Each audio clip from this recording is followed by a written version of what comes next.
நான் கோரைன்னு ஒரு நாவல் படித்தேன். எனக்கு ரொம்ப வெக்கமாக இருக்குது, அவமானமாக இருக்குது. இப்போ காலம் கடந்து படிக்கிறேன். கோரைன்னா தெரியுமா யாருக்காவது தம்பி? இல்லை யாருக்கு எத்தனை பேர் தெரியும் கோரை? கோரைங்கிறது பயிரோடு வளரக்கூடிய தேவையில்லாத ஒரு புல் அப்படின்னு எடுத்துக்கங்க. இது கோரை தலைப்பு. கண்மணி குணசேகரன் எழுத்தாளர். நான் என்ன பண்ணுறது, சொல்ல வேண்டியது இருக்குது. இங்கே பேர் எடுத்த எழுத்தாளர்கள்லாம் பெரிய பெரிய ஆள், சாகித்ய அகாடமி வாங்கினவங்களாம் இந்த இன்டர்நெட்டை போடுறான். இப்போ தான் எனக்கு தெரியுது என்னென்னு. இந்த 60 வருஷம் 70 ஆண்டுகளுக்கு முன்னாடி வந்ததை இங்கே மொழிபெயர்ப்புன்னு இப்போ கொண்டு வரானுங்க. 60 வருஷம் கழிச்சு அவன் செத்தே போயிட்டான் எல்லாமே. அதை பார்த்து தமிழ் எழுதுறது, அந்தந்த படங்களை அப்படியே ஒரு நாவல் ஆக்கிறது, 10 சிறுகதையை ஆக்கிறது, இந்த வேலை தான் நடக்குது. இன்டர்நெட்டை வச்சுக்கிட்டு தான் எல்லோரும் எழுதிட்டுருக்கான். ஆனால் அந்த கோரைங்கிறது என்னென்னா, வெறும் மனித உழைப்பை கைகாலை நம்பி இருக்கக்கூடிய ஒருத்தன். அப்பா கிடையாது, அம்மா கிடையாது, ஒன்றும் கிடையாது. அவன் போராடுறான், ஒரு திருமணம் செய்கிறான், அதுவும் ஏதோ பண்ணி வைக்கிறாங்க ஒரு பொண்ணு, அதுவும் கைகாலை உடைச்சி இருக்கிற ஒரு பொண்ணு. ஒன்றுமே அவன் கையில் எதுவும் கிடையாது. இருக்கிற ஒரு வீடு, அவனுக்கு ஒரு வாய்ப்பு வருது. அப்பா வேலை செஞ்ச இடத்துல ஒரு வாய்ப்பு வருது. என்னென்னா, அந்த செட்டியார் அந்த நிலத்தை சரிப்பா நீ வச்சுக்க. ஏன்னா அவரால் விவசாயம் பண்ண முடியாது. செட்டியாரெல்லாம் உட்காந்து தான் இருக்க முடியும், மற்றவங்க வேலை வாங்க முடியும், விவசாயம் பண்ண முடியாது. அப்படி தான் காலங்காலமாக அது நடக்கும். அப்போ அவர் என்ன, சரி எடுத்துக்க.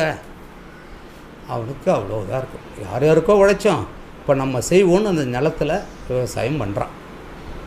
ஆனால் அந்த விவசாயம் பண்ணிவிட்டு அவன் படுற பாடு இருக்கு இல்லையா, அதில் கோரை வந்து போகுது.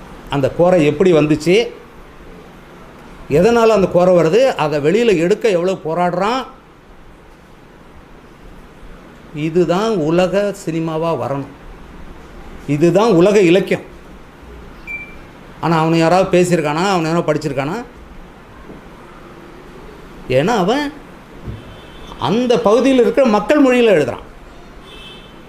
அதை அவனை வட்டார வழக்குன்னு ஒதுக்கிறானுங்க. எல்லாரும் பேசல மொழியில் இருக்கும், எதை எழுதுகிறான்? ஒன்றும் இல்லை, அதை குப்பை தான் எழுதிட்டு இருக்கான். ஏன்னா இப்போ அகிரா குரசோவ் 4 எழுத்து, அப்போ ஆஸ்கரில் அவருக்கு அச்சீவ்மெண்ட் அவார்டு கொடுத்தாங்க. அகிரா குரசோவ் 4 எழுத்து இப்போ ஆங்கிலம் வரலையே, பேச முடியாது. ஜாங்கிமோ கொடுத்தாங்க, அவருக்கு பேச வராது, அவங்க மொழியில். அதுதான் தெரியும் அவங்களுக்கு.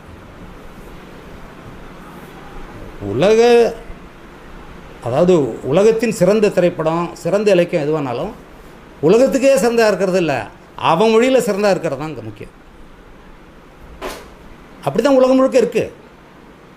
ஆனால் நம்ம ஊரில் இப்படி இருக்குது.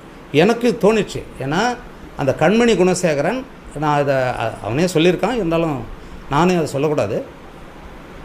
அவன் ஒரு இன்றைக்கி மிக முக்கியமான எழுத்தாளன். அவன் ஒரு அகரமுதலி உருவாக்கியிருக்கான். அகரமுதலினா என்ன, டிக்ஷனரி. 10ஆவது வகுப்பு படித்தவன். இந்த போக்குவரத்து துறை, தமிழ்நாடு போக்குவரத்து துறையில் ஒரு சாதாரண மெக்கானிக்காக இருக்கான்.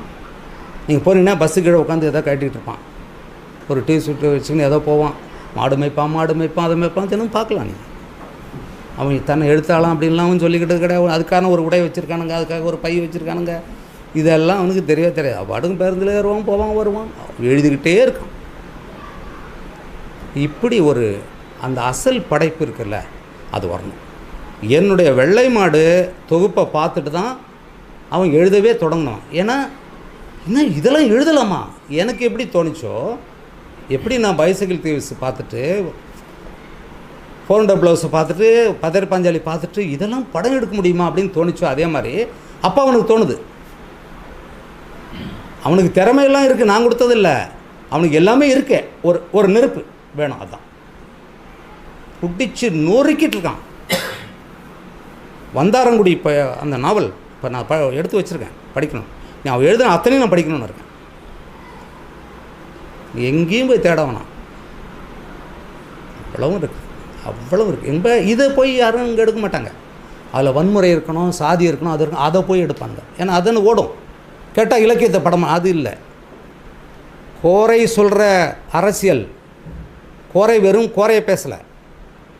ஒரு உழவர்குடியில் ஒருத்தன் இந்த நிலத்தோடு போராடுறது, அவனை சுற்றி இயங்குகிற இந்த அரசாங்கம், அவனை ஏமாற்றி பிழைக்கிற அந்த மக்கள், அவனை ஏமாற்றி பிழைக்கிற அந்த வணிகர்கள், விவசாயம் தான் உயர்ந்தவன் கடைசி வரைக்கும் சொல்லிக்கிட்டே கொள்றானுங்கள்ல, இந்த அரசியலை தான் கோரை பேசுது. இந்த நுட்பத்தை நீங்கள் புரிஞ்சுக்கணும். நம்மக்கிட்ட கொட்டி கிடக்குது. இங்கே இருக்கா கோரை? இருக்கா? அதான் ரொம்ப இதாக இருக்குது எனக்கு. இப்போ என்னென்னா, என்னோடய மனைவி ஊருக்கு பக்கத்து ஊர் தான் தம்பி. என்னுடைய அக்கா பொண்ணை அவரோட பங்காளிக்கு தான் கொடுத்துருக்கோம். பெருசாக நாங்கள் சந்தித்தது போனதில்லை. இருந்தாலும் பார்த்தா ஒரு இது இருக்குது எனக்கு அவர் மேலே. நான் இன்னும் அவர்கிட்ட பேசலை, படித்து முடிச்சிட்டேன், இன்றைக்கி தான் படித்தேன். ஏன் இதை நான் சொல்லிக்கிட்டே இருக்கேன்னா, அந்த அதிரில் நான் இன்னும் மீளலை. ஆனால் ஒருத்தவங்க கூட அந்த கோரையை பற்றி இது வரைக்கும் பேசலைங்க. 2002 வெளியானது. இது எவ்வளோ ஒரு அயோக்கியத்தனம், அது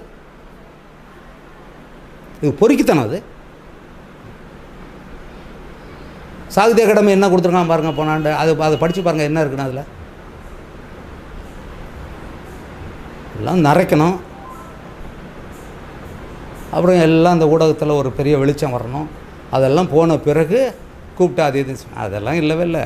சிறந்த படைப்புகள் நீங்கள்லாம் அறியப்படாமலே உள்ளே கிடக்குது. அதை சொல்கிறது தான் சொல்கிறேன். அதுக்கு வெளிச்சம் போட்டு காட்டணும் அவசியமே இல்லை. எல்லாருக்கும் தெரிஞ்ச படைப்புகள்லாம் சிறந்த படைப்புகள் கிடையாது.